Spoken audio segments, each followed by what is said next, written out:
여러분 안녕하십니까? 광주 MBC 뉴스데스크입니다. 지난 주말 영광에서 함께 김장을 했던 일가족 6명이 코로나19 확진 판정을 받았습니다.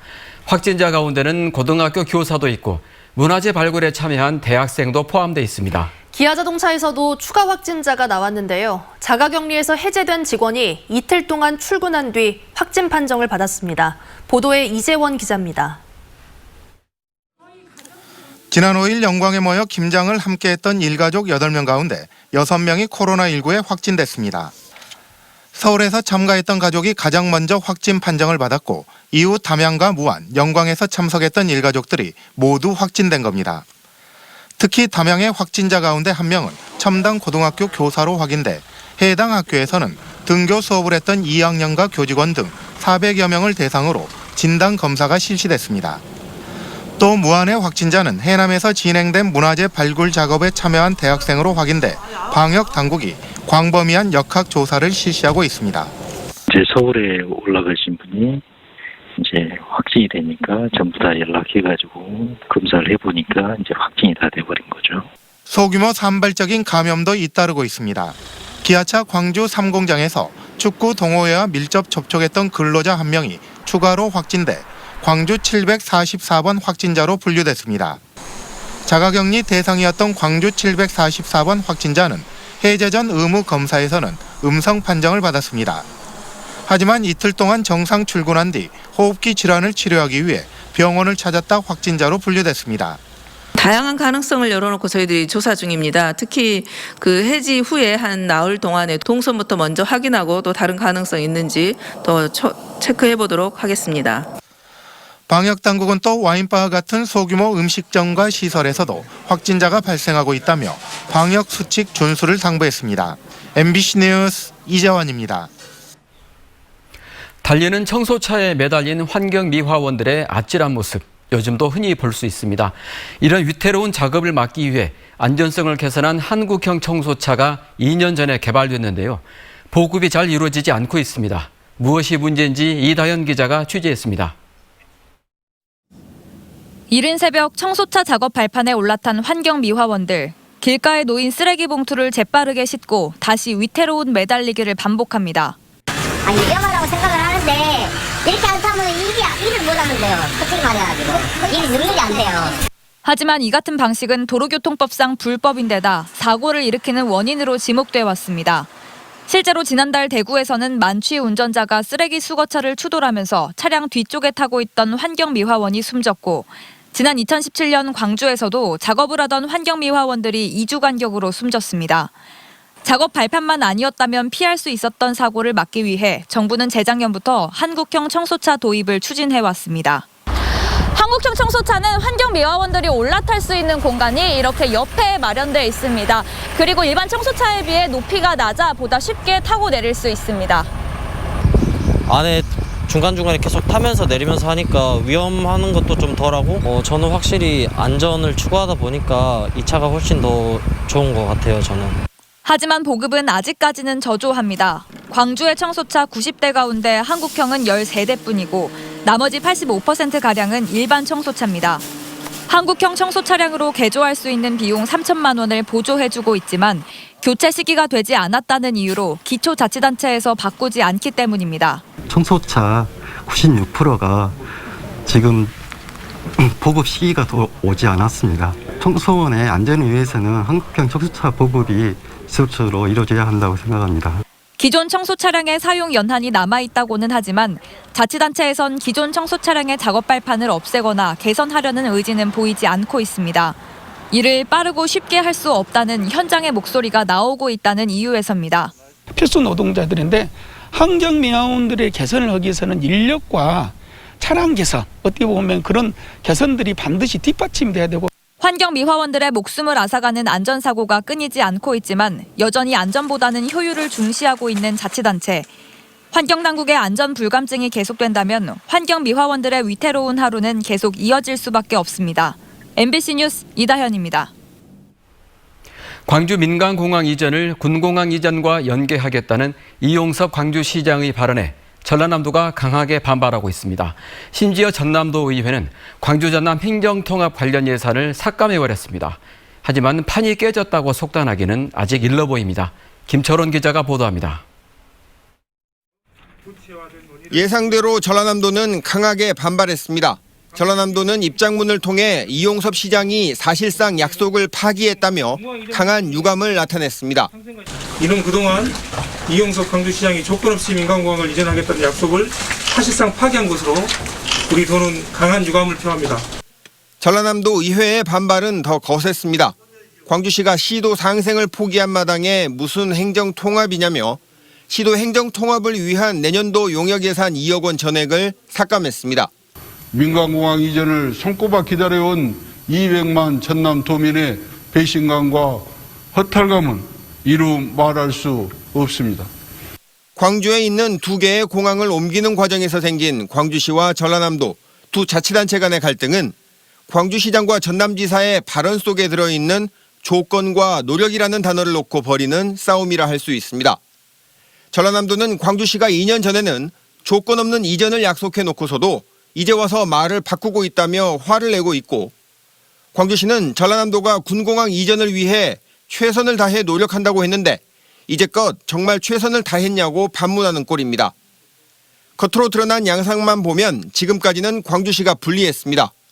이용섭 시장이 조건 없이 이전하겠다고 한 약속은 구체적이어서 조금이라도 말이 바뀌면 발언 번복이나 약속 파기 공격을 받기 쉽지만, 김영록 지사가 최선을 다해 노력하겠다고 한 약속은 추상적이어서 설사 광주시 입장에서 불만이 있어도 비판이나 비난을 가할 대상이 모호하기 때문입니다. 하지만 이번에 이용섭 시장이 밝힌 사자 협의체를 통한 해법 모색은 지금까지와는 상황이 달라진 것이어서 앞으로의 협상 결과가 주목되고 있습니다. 그동안엔 두 자치단체 중 한쪽이 움직이지 않거나 화를 내면 관계를 회복시키기가 쉽지 않았지만, 지난달 국토부와 국방부 등 군공항 이전을 위한 사자 실무협의체가 구성돼 이제는 어느 한쪽이 일방적으로 판을 깨기가 쉽지 않게 됐습니다. 전라남도가 입장문에서 즉각 합의 파기 선언을 하지 않고 광주시에 추가 조치를 요구한 점, 정 안 되면 두 공항 이전 문제를 정부와 협의해 풀어나가겠다고 밝힌 점 등이 이런 해석을 낳고 있습니다. 저는 오히려 출산이 임박했기 때문에 생기는 일종의 산통과도 비슷한 상황이라고 생각을 하고요. 오히려 이렇게 논의를 더 촉진하고 촉발하는 자극을 줌으로써 전남도도 더 적극적으로 나설 수 있게 되고, 광주 시민들도 상생의 길을 찾기 위해서 이러는 거라는 것을 서로 의식하고 자각하게 되는 계기가 될 거라고 생각합니다. 다시 예전처럼 갈등하거나 충돌할 것인지, 진통 끝에 상생의 결론으로 나아갈 것인지, 양 시도의 정확한 입장은 다음 주로 예정된 군공항 이전을 위한 4차 협의체 2차 회의를 통해 확인될 것으로 보입니다.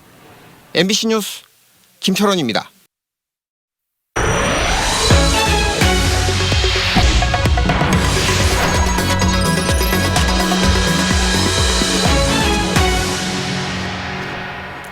세월호 참사의 원인을 조사해온 사회적 참사 특별조사위원회 활동 기간이 연장됐습니다. 세월호 참사 관련 범죄의 공소시효도 중단됐고 조사 인력과 권한도 보강됐습니다. 김한수 기자의 보도입니다. 사회적 참사 특별법 개정안이 국회 본회의를 통과했습니다. 이에 따라 사참위의 활동 기간은 오는 2022년 6월 10일까지 1년 6개월 연장됐고, 이 기간 동안 세월호 참사 관련 범죄의 공소시효는 정지됩니다. 또 국회와의 소통을 위해 6개월마다 국회 상임위에 조사 추진 경과 등을 보고하기로 했습니다. 전체 120명의 조사위원이 세월호 참사와 가습기 살균제 사건을 분담했지만, 가습기 살균제 사건의 조사위원 대부분이 세월호 조사위로 옮겨지면서 인력 보강도 이뤄졌습니다. 권한도 일부 강화됐습니다. 자료 제출을 거부하는 개인과 기관을 상대로 사참위가 검찰에 압수수색 영장 청구를 의뢰하고 압수한 자료를 열람할 수 있습니다.